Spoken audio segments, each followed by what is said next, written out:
I read A Bollywood Affair by Sonali Dev. This is the first time that I've read this book. It's a romance book from the early 2000s, if I remember right, and it is set in both India and America, although I think most of the story takes place in America. And it's about a woman named Millie who was married to a man in India when she was 4 years old.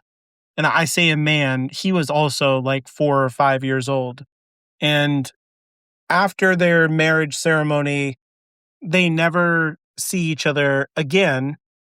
And now she is a grown woman and she is trying to be a dedicated and faithful wife to a man that she's never met. And also trying to, because her husband's not around, make enough money to support her household, especially her aging grandmother, who has raised her like a mother and is taking care of the other members of her family who have all kind of fallen by the wayside and abandoned them and been a burden on her grandmother. So it's like her grandmother raised her mother, in the way that is normal. And then her mother kind of noped out of the situation. And then she had to raise her granddaughter. And now her granddaughter is trying to pay it back. And the way that she does this is by going to America and trying to get a better education and therefore a better job. And then the other side of the story has to do with Samir, who is the brother to her husband. So like her brother-in-law, except that this marriage is not really legal. It's very traditional, and they come from a very small town where this kind of arrangement is honored, but officially, like the law of the land is that this is not a legal marriage because nobody in the marriage can consent to it. And so Samir's brother is in the military, the Indian military, as a pilot, and he is flying his airplane, doing his military stuff, and then he has a plane crash, some kind of accident happens, and this puts him into a coma. Now, the brother is recently married to a different woman, and she is pregnant and going to have a baby.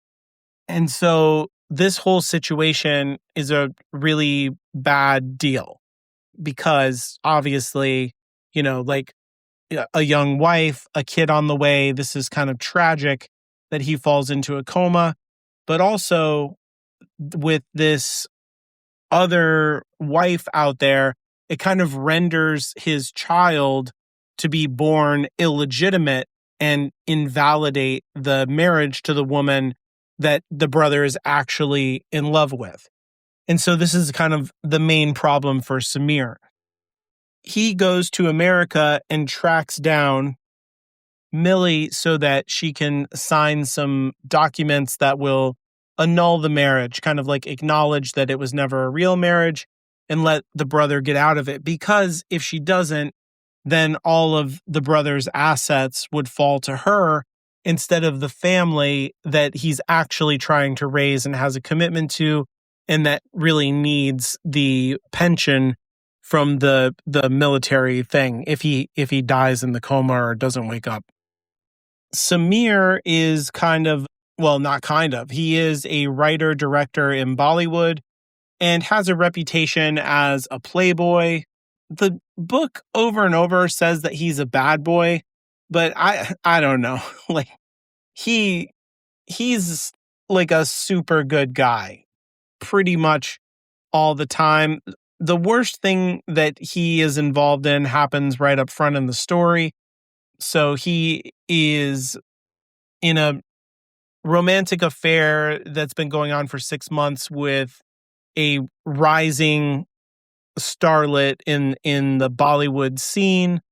And so she's, a single woman, beautiful, glamorous movie star looks kind of a lady.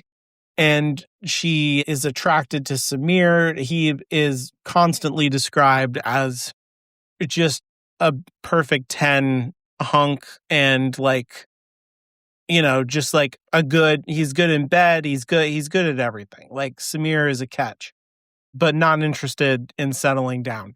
And so she is head over heels for him, and they spend the night together. This is kind of when we meet Samir, and wake up in the morning, and he has decided that they need to break up, and he's trying to figure out how to, make this happen gracefully, and it's not going well, and she gets really upset, and she ends up getting into an accident. She like gets wrapped up in the sheets of the bed and then trips down the stairs and literally like falls down the stairs and hits her face and gets bruises all over her body, and she loses consciousness. And so it's like a medical emergency. He tries to call for an ambulance, but the ambulance won't come, and he tries to get a ride to the hospital, and he can't get a ride.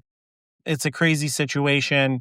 And so he literally picks her up and carries her. He runs with her to the hospital. And so I don't know. This, to me, like, this is the way in which Samir is a really good guy. That's kind of heroic. It also kind of shows off his physical prowess, I guess, as well. But he gets her the medical help that she needs and saves her life, but it also leaves her battered and bruised in a way that comes out looking like he beat her up for whatever reason. And so this tarnishes his reputation. And then he immediately leaves the country to track down Millie, and that makes him also look guilty. But he is just being a loyal brother, trying to do the right thing by his brother's family, because his brother's not there to do the right thing. And so he needs to track down this woman and get an annulment. And, the movie star lady is in the hands of doctors. There's nothing more Samir can do. I think for big picture themes, because this is a love story, these two characters fall in love. And you can kind of feel it like right away. There's a very traditional structure of following the woman on the one hand and then following the man on the other hand. And you can see, into their thoughts and feelings and whatnot. And so that they are attracted to each other, and all the reasons that they're hesitant to get together, and you really want them to get together, and then they finally do. And it's a great moment. Just like so many other romances. No problem with that. That's why we love romance. It's great.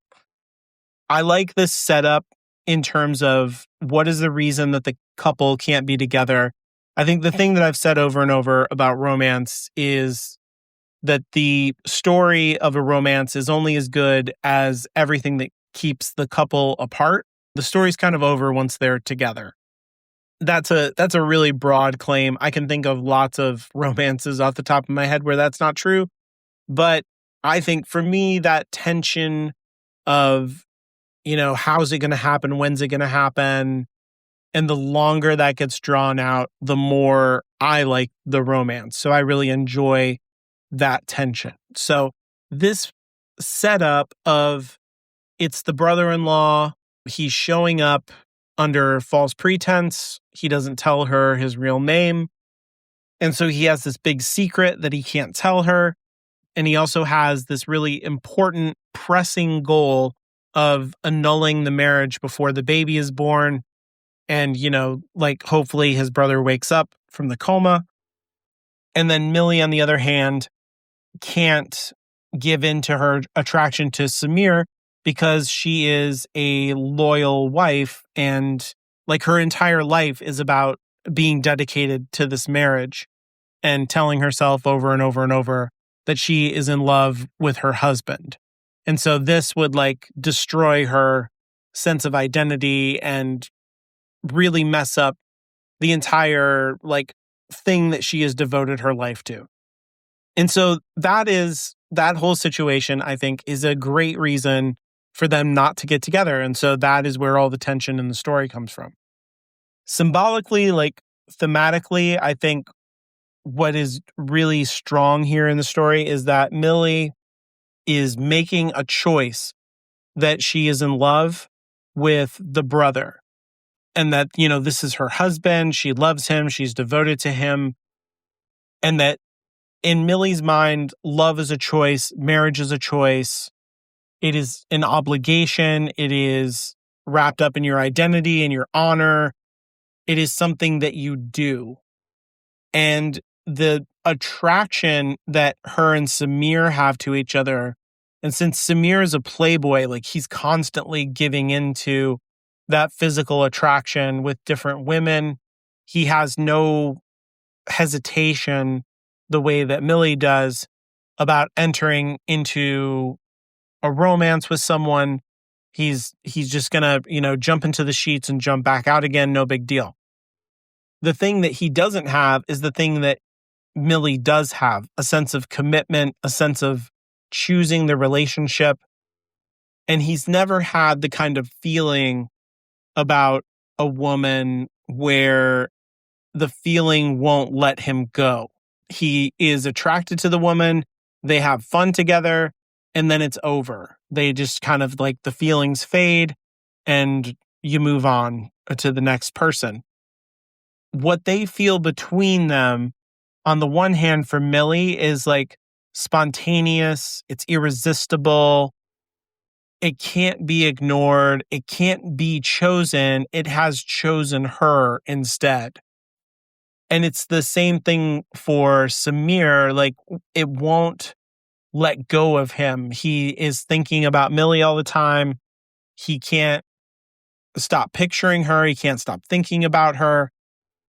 And so I think this shows the two elements of a long-term relationship that need to be present.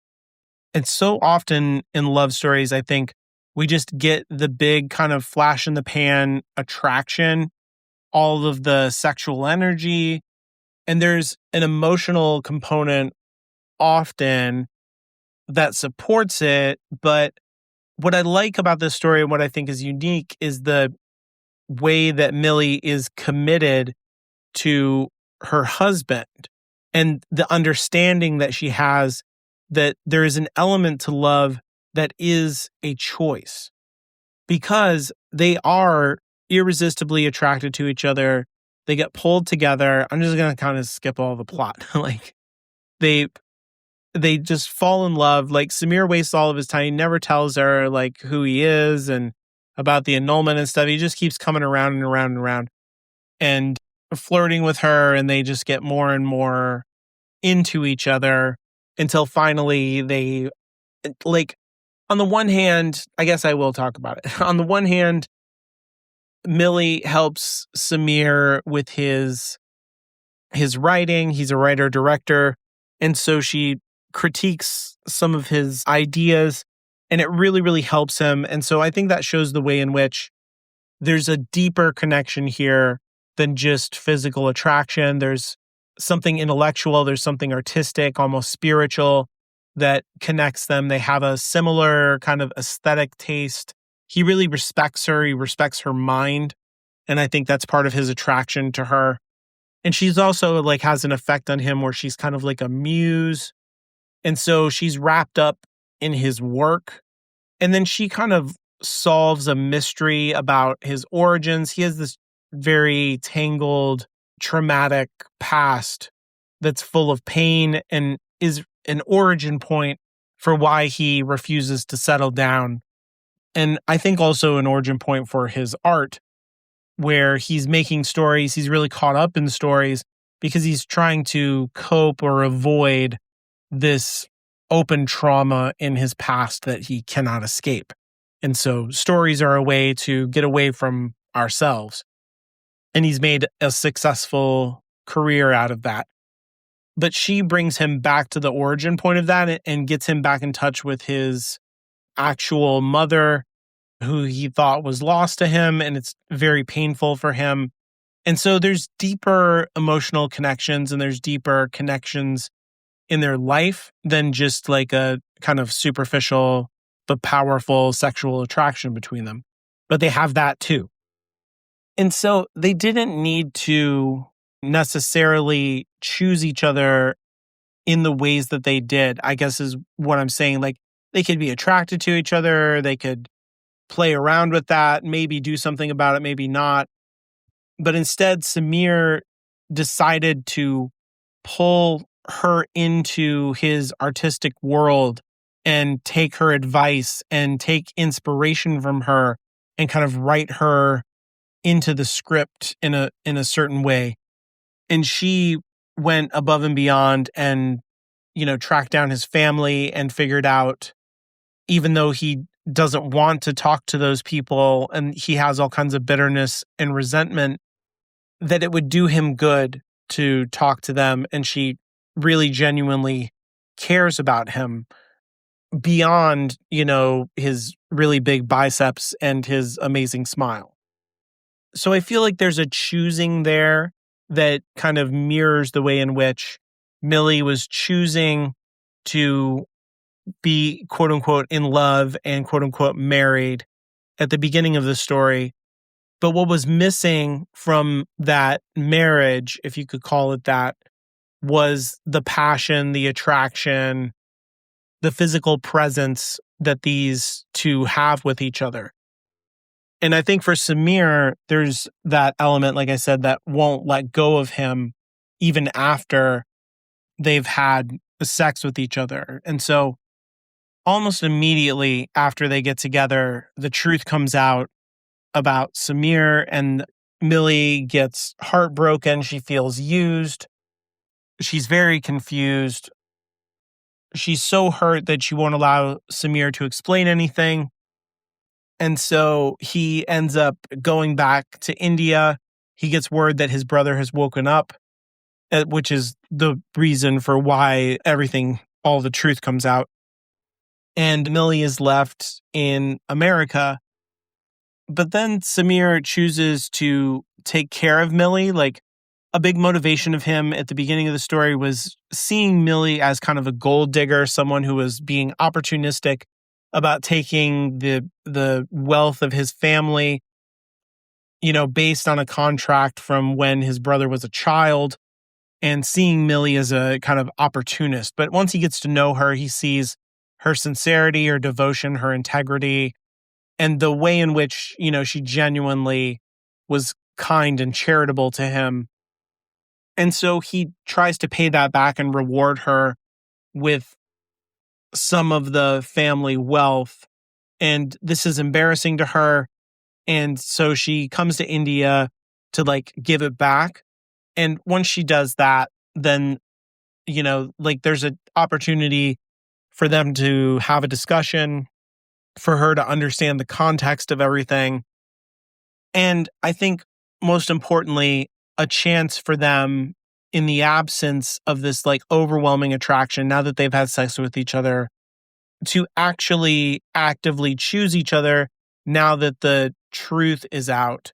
And the story kind of goes in a circle where, Millie's arc is that, she started out being this devoted wife, this, emotionally frozen, but intellectually determined traditional wife, where she's telling herself she's in love, telling herself she's devoted to a person who basically doesn't really exist. Then she goes on a journey of learning what love really is and, consummating that attraction, having her heart broken. So understanding, the deep cost that love can bring to us, the vulnerability, but also the way in which you can come back from that it's not a devastating end of the world, and that loss gives you a contrast for how wonderful it is to be with a person that you're in love with, because the grief and the despair of not being with them. And so now she has the full context of emotions where she didn't at the beginning of the story. And she can come back to that fidelity and choice and conscious kind of loving where, you give yourself freely and on purpose instead of being carried by your emotions and your body and all of that kind of thing. Instead, it's like all of her being gets to be involved in the relationship, and Samir gives that back to her. And so there's a very deep and satisfying connection between the two of them by the end of the story. So this was a really lovely romance story. I know it's part of a series. I'd be interested to read more of it. I didn't buy the other books, but it's really well written. The characters are sweet. I don't buy it that Samir is a bad boy. I'm sorry, he's not a bad boy. Like, I get it. He's hot, too hot to handle, but whatever. Like, he's not a bad boy. But he's a super nice guy. And I'm glad that Millie got that. I would be curious what the other stories are if they continue with this couple. I like when that kind of thing happens where the love has to deepen or it gets more complicated because you get to know each other more and the initial attraction moves away. Or if it's about other characters, who are like in the background and it's just the same world. I know nothing about it. So maybe I'll pick up more of those in the future.